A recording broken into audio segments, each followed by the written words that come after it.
થી ઝડપાયેલા લાંચિયા હર્ષદ ભોજકના 3 દિવસના રિમાન્ડ મંજૂર કરવામાં આવ્યા છે।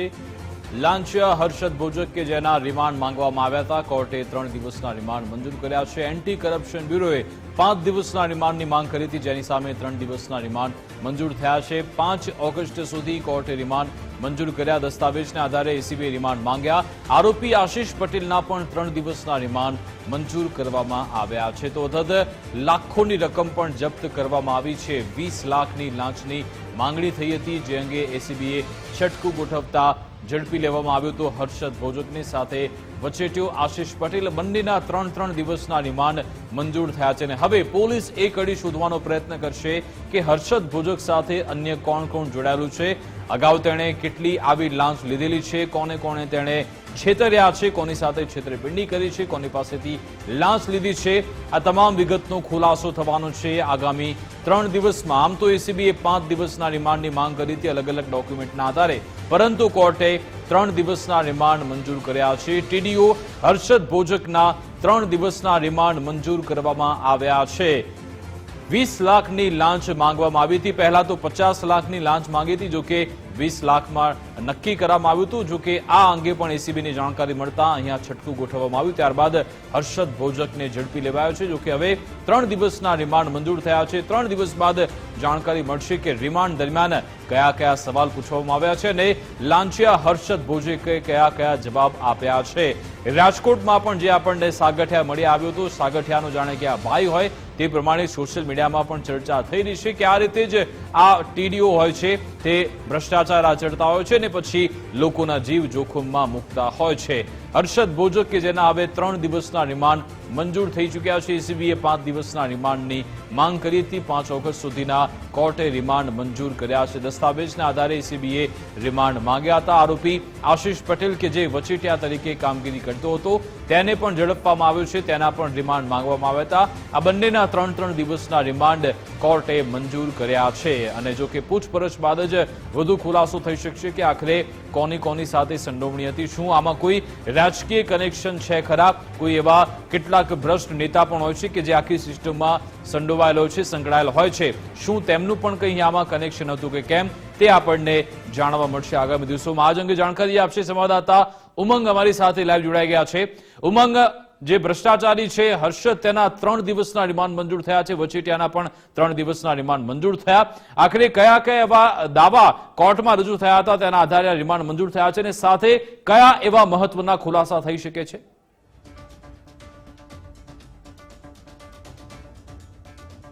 વિકાસ, જે રીતે ટીપીઓ જે છે હર્ષદ ભોજક 20 લાખની લાંચ લેતા રંગે હાથ એસીબીના છટકામાં ઝડપાયો હતો અને સાથે સહ આરોપી જે છે એન્જિનિયર છે તે પણ ક્યાંક આ છટકામાં ઝડપાયો હતો। આ બંનેને આજે સેશન્સ કોર્ટની અંદર રજૂ કરવામાં આવ્યા હતા। એસીબી થકી એવું કહેવામાં આવ્યું હતું કે હર્ષદ ભોજક જે છે કે જે ટીપીઓ છે એના 3 બેંક એકાઉન્ટ અને એક લોકર છે તેની તપાસ તેને સાથે રાખી કરવી જરૂરી છે। તેને લઈને 5 દિવસના રિમાન્ડની માંગણી એસીબી થકી કરવામાં આવી હતી અને કોર્ટે 5 તારીખ સવારે 11 વાગ્યા સુધીના રિમાન્ડ છે તે મંજૂર કર્યા છે। સાથે જ જજે ટિપ્પણી પણ કરી છે કે તમામ આ બાબતની અંદર આરોપી કોઈ પણ છટકબારી ન શોધી શકે, તલપરસી તપાસ થાય તેવી પણ ટિપ્પણી છે કોર્ટ થકી કરવામાં આવી છે।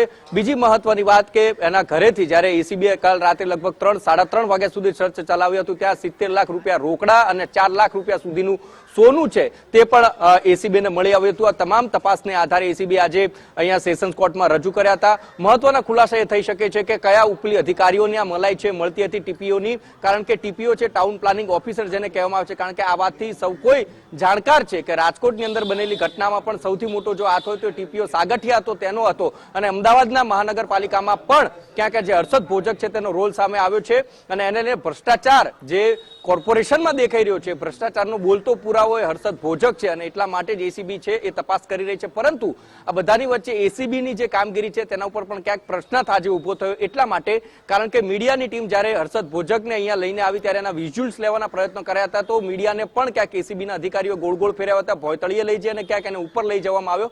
ત્યારબાદ કોર્ટમાંથી જ્યારે તેને એસીબીમાં લઈ જવાનો હતો ત્યારે પણ ભોયતળીએ લઈ જઈ અને મીડિયામાં એના કોઈ પણ પ્રકારના વિડીયો ના આવે તેવા પણ પ્રયત્નો છે એસીબી થકી કરવામાં આવ્યા હતા। આ બધાની વચ્ચે 5 તારીખ અને સવારે 11 વાગ્યા સુધીના રિમાન્ડ છે એ બંને આરોપીઓના મંજૂર કરવા ખૂબ મોટા ખુલાસા થવાની શક્યતાઓ છે. જો કે કોર્પોરેશનના સત્તાધીશો અને હોદ્દેદારો જે બેઠા છે, ટીપી સ્કીનના ચેરમેન છે એવું કહી રહ્યા છે એ ક્યાંક મોઢા ઉપર મૌન સેવીને બેઠા છે. એમને એ નથી ખબર પડતી કે અધિકારીઓ શું કરી રહ્યા છે. સંકલનનું સ્પષ્ટ અભાવ છે દેખાઈ રહ્યો છે. સહયોગી રીમા દોશીએ જ્યારે એમનું ઇન્ટરવ્યુ લીધું ત્યારે પણ તેઓ એ કહી રહ્યા છે કે એમના ઉપલા અધિકારી છે એમને ખબર હોઈ શકે કે અધિકારીઓ અંદર શું કરતા છો. તો સાહેબ, તમને ચૂંટીને શું લેવાના પ્રજાએ મોકલ્યા છે? તમારી અંદર સંકલન નથી ત્યારે અધિકારીઓ બેફામ રીતે ભ્રષ્ટાચારમાં વ્યાપ્યા છે અને એના કારણે જ ક્યાંક આ રીતે ટીપીઓ છે લાંચ લેતા પકડાય છે અને લાખો રૂપિયાના ઘરની અંદરથી બરામદ થાય. તો સાહેબ, હોદ્દેદાર તરીકે તમને ચેરમેન પદે બેસવાનો કોઈ હક નથી. અને તમને જો ખબર ન હોય તો તમે પણ એક ચેરમેન પદે બેઠા છો ત્યારે અધિકારીઓ પણ તમારા હાથમાં રહે એ પણ વાત ક્યાંક ખૂબ જરૂરી છે. પરંતુ આ બધાની વચ્ચે સંકલન નથી દેખાતું ને એટલા કારણે જ અધિકારીઓ છે તેમને ક્યાંક ભ્રષ્ટાચારની લીલી જાજમ પાથરેલી હોય તેવા દ્રશ્યો સામે આવી રહ્યા છે. અને લાખો રૂપિયાનો ભ્રષ્ટાચાર છે આ અધિકારીઓ એસી કેમ્બરમાં બેસી અને ક્યાંક ફાઇલો પાસ કરવાના, ક્યાંક ટીપી પાસ કરવાના, પ્લાનિંગ પાસ કરવાના પૈસા છે એ સરેઆમ લેતા નજરે પડે છે. અને એ જ છટકાની અંદર હર્ષદ ભોજક છે એસીબીના હાથે પકડાયો છે. વિકાસ. બિલકુલ આભાર ઉમંગ, તમામ જાણકારી આપવા બદલ. તો આવા કેટલા આવા સાગઠિયા છે ગુજરાતભરમાં, તમામને ઝડપવા જરૂરી છે. લાખોની લાંચ માંગવામાં આવે છે. આટલો મોટો વહીવટ થઈ રહ્યો છે. સવાલ એ છે કે સત્તાધીશો છે તેમની નજરમાં કેમ નથી આવતું? શું તેમાં પણ તે લોકો ભાગ બટાઈ કરી રહ્યા છે?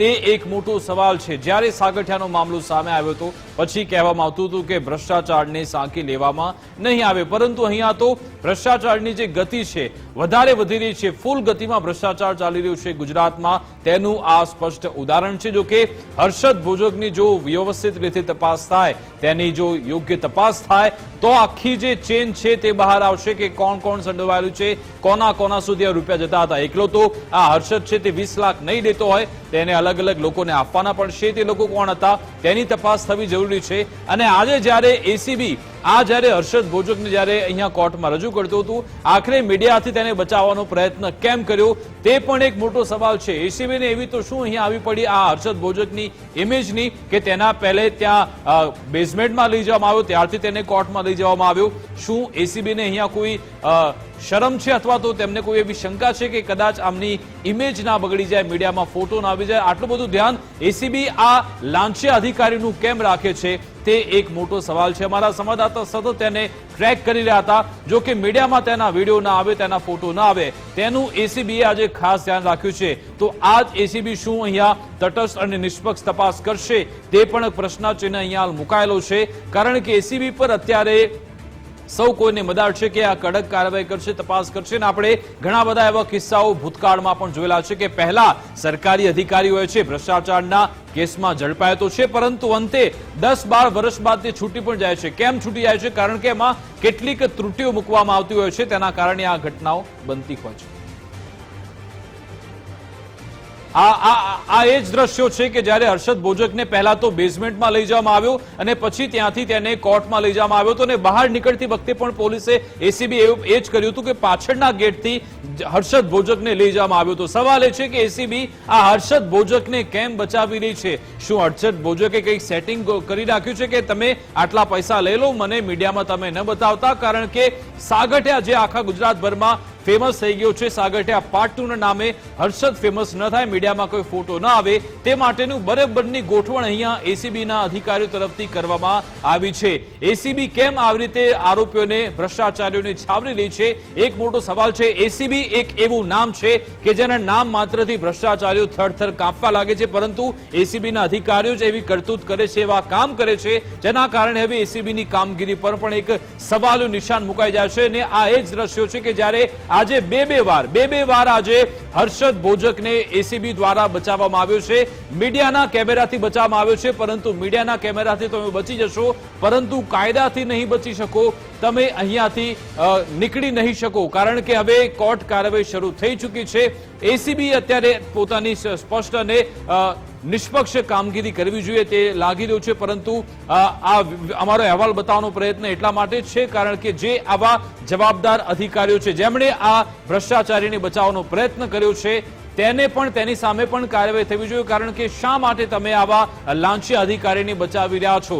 અમારા રિપોર્ટર જ્યારે અહીંયા પહોંચ્યા હતા અને વિઝ્યુઅલ લેવાનો પ્રયત્ન કર્યો હતો ત્યારે હર્ષદ ભોજકને બચાવવાનો પ્રયત્ન કર્યો હતો. ઉમંગ અમારી સાથે જોડાઈ ગયા છે. ઉમંગ, આપણે સતત વિડીયો ફ્લેશ કર્યા કે જેમાં હર્ષદ ભોજકને એસીબીના અધિકારી બચાવવાનો પ્રયત્ન કર્યો. સવાલ એ છે, કેમ એસીબી આ ભ્રષ્ટાચારીઓને બચાવી રહી છે? વિકાસ, પહેલા તો તમને એમ કહું કે એસીબીએ કેટલા પ્રયત્નો કર્યા કે જે હર્ષદ ભોજક છે તેના વિઝ્યુઅલ છે એ કોઈ પણ ભોગે મીડિયાની સમક્ષ ના આવે. જ્યારે તેને કોર્ટમાં લાવવામાં આવે ત્યારે પણ તેને ભોંયતળિયેથી લઈ જવામાં આવ્યો. ત્યારબાદ મીડિયા કર્મીઓ જે છે એ જે કોર્ટની અંદર જે કોર્ટરૂમમાં એને લઈ જવા હતા સતત ત્યાં આગળ તેની હાજર હતા. ત્યારબાદ પેપર વર્ક પૂરું થયું અને ત્યારબાદ પણ ક્યાંક અમને અંદેશો હતો કે જે હર્ષદ ભોજક છે એના વિડીયો છે એસીબી નહીં લેવા દે, અને એટલા માટે જે તમામ મીડિયા કર્મીઓ છે એ કોર્ટની ચારે બાજુ જેટલા પણ ગેટ છે ત્યાં આગળ ગોઠવાયા હતા. તેમ છતાં પણ લિફ્ટ પહેલા ગ્રાઉન્ડ ફ્લોર ઉપર રોકે છે, ત્યારબાદ બેઝમેન્ટ 1 અને બેઝમેન્ટ 2 દબાવે છે. લિફ્ટની અંદર જ્યારે મીડિયા કર્મીઓ પહોંચે છે ત્યારે હર્ષદ ભોજકને દિવાલ તરફ મોઢું કરાવી દેવામાં આવે છે, ગાડીની અંદર બેસાડી દે છે, ભોંયતળિયાથી ઉપર લાવવામાં આવે છે. તેમ છતાં પણ તેના વિઝ્યુઅલ છે નથી લેવા દેવામાં આવતા. કેમ આ હર્ષદ ભોજક કે જે ભ્રષ્ટાચારમાં લીપાપોતી કરીને આવ્યો છે, પોતાના ખિસ્સા ગરમ કર્યા છે, પ્રજાના પૈસા જેને લીધા છે સ્કીમો પાસ કરવા માટે કે ફાઇલો પાસ કરવા માટે, જે આ ટીપીઓ છે જેને પૈસા લીધા 20 લાખ રૂપિયાના છટકામાં જે ફસાયેલો છે, જે અધિકારી ફસાયેલો છે એને બચાવવાના પ્રયત્નો તેના વિઝ્યુઅલ બતાવવાથી કેમ એસીબી આ પ્રકારનું વર્તન કર્યું છે તે પણ એક નવાઈની વાત છે. જેના ઘરેથી ખુદ એસીબી ને 70 લાખ રૂપિયા રોકડા મળતા હોય એને બચાવવાનો કેમ પ્રયત્ન એસીબી થકી કરવામાં આવે, શંકાના દાયરામાં ક્યાંક આવે છે. અને જ્યારે પૂછવાનો પ્રયત્ન કરે ત્યારે એવું કહ્યું કે એસીબી ની ઓફિસમાંથી નિષ્પક્ષ તપાસ થાય અને જે પણ આવા કેટલાક ભ્રષ્ટ અધિકારી કદાચ એસીબીમાં પણ હશે, ટીમમાં પણ હશે, તેમને પણ હટાવવામાં આવે. આભાર ઉમંગ, અમારી સાથે જોડાવા બદલ, વાતચીત કરવા